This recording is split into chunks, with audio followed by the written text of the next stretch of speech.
që transmeton Aisha që thot pejgamberi Allahu çështjet me mbledh i preferonte të krijen me anën e gjallë apo me dorën e gjallë. Si pejgamberi Allahu e përgjigj të njëri edhe nëse krehet, ja nisë me krehet lopri anës së gjallë e pastaj me anën e majtë. Të pejgamberi Allahu kur i veç të ropët, më spari e kështu krajin e gjallë, pastaj krajin e majtë. Kur i veç të pantallon, që vëzojmë këtë kohën më shkurt. Kur i veç të pejgamberi Allahu pantallon, njerë kamën e gjallë, të asaj kamën e majtë.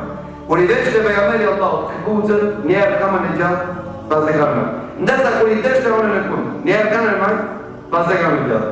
Ama dhe ljoni më jam leva, e po banë e gjallë disë.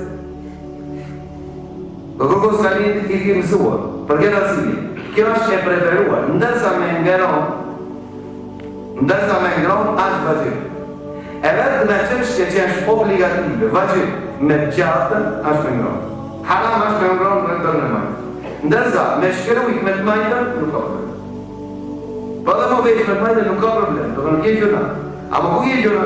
Nëse hatë me të majtën, për çka se ka thonë pejgamberi Allahu, me dorën e majtë hatë shejtani. E kuptohet se ti e ki bota, mitë është të ongët këtë qenë për para, asë në kilës e shtorë. Të kejta ja, pra ta më banë për me dorën e gjatë, mësohu me ambronë, me dorën e gjatë se kjo amë vajibë. Ndërsa vepra qera, për shëndetja, preferohet me dorën e gjatë. E veshja, me dorën e gjatë. Po dhe shkrim preferohet me dorën e gjatë. Sendet me vle, pasrimi, edhe të banë një këtish, janë isë më pasru njerë, anën e gjatë, pasaj anën e majtë.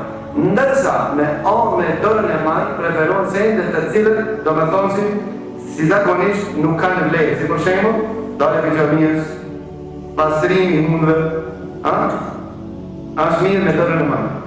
Gjithashtu, tahareti, heqja e këpucëve, heqja e rrobëve, më spari kamën e majtë, pandollet e nënën e majtë, pastaj në gjatën, kështu preferohen sipas sunetit pejgamberit sallallahu alaihi wasallam.